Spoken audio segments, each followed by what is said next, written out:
चेहरे पर मासूमियत, आंखों में आंसू और पुलिस के सामने एक टूटी हुई पत्नी का ड्रामा। लेकिन क्या हो अगर यही रोती हुई बीवी अपने ही पति की मौत की सबसे बड़ी साजिशकर्ता निकले। उड़ीसा की पुलिस जिस महिला का चेहरा तौलिए से छुपाने की कोशिश कर रही थी, वो सिर्फ एक आरोपी नहीं बल्कि एक ऐसा खतरनाक दिमाग थी जिसने प्यार, धोखा और हवस के नाम पर एक ऐसा खेल खेला जिसमें एक नहीं तीन रिश्ते और एक खून शामिल था। एक शादीशुदा औरत, एक गर्लफ्रेंड, उस गर्लफ्रेंड का भाई और एक मासूम पति जिसे पता भी नहीं था कि उसकी जिंदगी का लास्ट लोकेशन ही उसकी मौत का सिग्नल बन जाएगा। ये कहानी सिर्फ एक मर्डर की नहीं, ये कहानी है प्यार के नाम पर पागलपन, लालच और खतरनाक प्लानिंग की। नमस्कार, मैं हूं जयश्री नागदा और आप देख रहे हैं क्राइम रिपोर्टर। दोस्तों, बात करीब 6 साल पहले की है। एक 17 साल की लड़की ने कॉलेज की दहलीज पर कदम रखा और वहीं उसकी मुलाकात होती है चीनू उर्फ प्रीति से। पहले दोस्ती हुई, फिर गहरी दोस्ती हुई और फिर वो रिश्ता जिसे समाज आज भी खुलकर स्वीकार नहीं करता। दोनों एक दूसरे के इतने करीब आ गई कि उनका रिश्ता सिर्फ दोस्ती तक सीमित नहीं रहा। कमरों में बंद होकर वो एक दूसरे के साथ वैसा रिश्ता जीने लगी थी जैसा पति पत्नी के बीच होता है। 6 साल तक ये रिश्ता चलता रहा, लेकिन एक समस्या थी, समाज। लड़की बार बार अपनी गर्लफ्रेंड से कहती कि हम साथ रहना चाहते हैं, लेकिन दुनिया हमें जीने नहीं देगी। और बस यहीं से शुरू होती है पहली चाल। इसी बीच उसकी जिंदगी में आता है एक लड़का, सौम्य, एक सीधा साधा बिजनेसमैन जो सच में उससे प्यार करने लगता है। लेकिन लड़की के लिए ये प्यार नहीं, एक मौका था। उसने अपनी गर्लफ्रेंड से कहा कि मैं इससे शादी कर लेती हूँ, इसे क्या पता चलेगा सच, हम अपना रिश्ता वैसे ही जारी रखेंगे। और फिर ये शादी हो जाती है। फोटो में हंसी, गले मिलना, वरमाला, सब कुछ एकदम परफेक्ट। लेकिन असल में ये शादी एक जाल थी।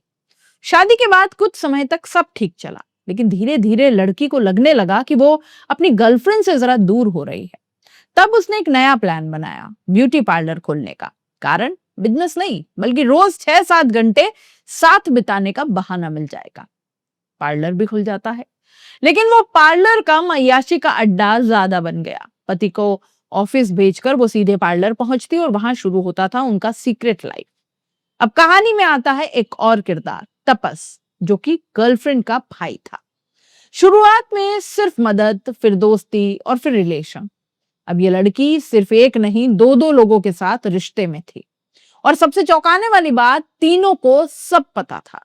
तीनों साथ बैठते, साथ प्लान बनाते, यहां तक कि तीनों के बीच शारीरिक संबंध भी बनने लगे। अब ये सिर्फ प्यार नहीं रहा, ये था खतरनाक जुनून। एक दिन पति ने अपनी पत्नी को तपस के साथ देख लिया। घर में सवाल उठे, झगड़ा भी हुआ, लेकिन पत्नी ने सब संभाल लिया। फिर भी पति अब रुकावट बन ही रहा था और यहीं से जन्म लेता है मर्डर का प्लान। तीनों ने मिलकर तय कर लिया कि अगर पति नहीं रहेगा तो जिंदगी हमारी आसान हो जाएगी। प्लान बना, बिहार से अवैध हथियार मंगवाए गए। उन 50,000 में डील फाइनल हो गई। अलग से पैसे देकर शूटिंग की ट्रेनिंग ली गई। सुनसान रास्ता चुना गया, टाइम सेट किया गया, रात 10:30 से 11:45, सब कुछ एकदम परफेक्ट क्राइम जैसा। अब आई 6 अप्रैल की रात। पति दुकान बंद करता है और अपनी पत्नी को व्हाट्सएप पर लाइव लोकेशन भेजता है। उसे क्या पता था कि वही लोकेशन उसकी मौत का बुलावा बन जाएगी। पत्नी ने वो लोकेशन तुरंत वापस तपस को भेज दी। तपस बाइक से पीछा करने लगता है और सुनसान जगह पर पीछे से गोली मार देता है। सौम्य वहीं गिर जाता है और उसकी कहानी वहीं पर खत्म हो जाती है। ये खबर घर पहुंचती है। बीवी बहुत रोती है, चीखती है, चिल्लाती है। सबको लगता है कि बेचारी टूट गई है पति के गम में। लेकिन पुलिस को कुछ तो था जो अजीब लग रहा था। पुलिस ने कॉल रिकॉर्ड चेक किए, व्हाट्सएप चैट्स देखे, लोकेशन ट्रैक की, सीसीटीवी फुटेज भी खंगाले और फिर पूरा का पूरा खेल पुलिस के सामने आ गया। लोकेशन पत्नी ने भेजी थी, शूटर तपस था, हथियार बिहार से आया था और मास्टरमाइंड वही रोती, पिलकती, गिड़गिड़ाती पत्नी। जब पुलिस ने सच्चाई सामने रखी तो साफ हो गया, ये प्यार नहीं था, ये लालच, हवस, आजादी की खतरनाक चाहत थी। पति की प्रॉपर्टी चाहिए थी, 2 रिश्तों के साथ खुलकर जीना था, कोई रोकने वाला नहीं चाहिए था। और इस सब के लिए एक इंसान की बलि दे दी गई, या यूं कहें कि एक इंसान की जान ले ली गई। क्या ये प्यार था या ये पागलपन था? क्या आज के रिश्ते वाकई इतने कमजोर हो गए हैं कि लोग अपनी इच्छाओं के लिए किसी की जान तक ले सकते हैं, हत्याएं तक कर डालते हैं? सबसे बड़ा सवाल, क्या हम सच में अपने आसपास के लोगों को पहचानते हैं? क्योंकि कभी-कभी जो चेहरा सबसे ज्यादा मासूम दिखता है, वही सबसे खतरनाक होता है। आप इस पूरे मामले को कैसे देखते हैं? अपनी राय कमेंट बॉक्स में लिख भेजिए। क्राइम की कहानियां हम यहाँ पर आपके लिए लेकर के आते हैं। कैसी आपको लगती है? क्या और सुधार होना चाहिए?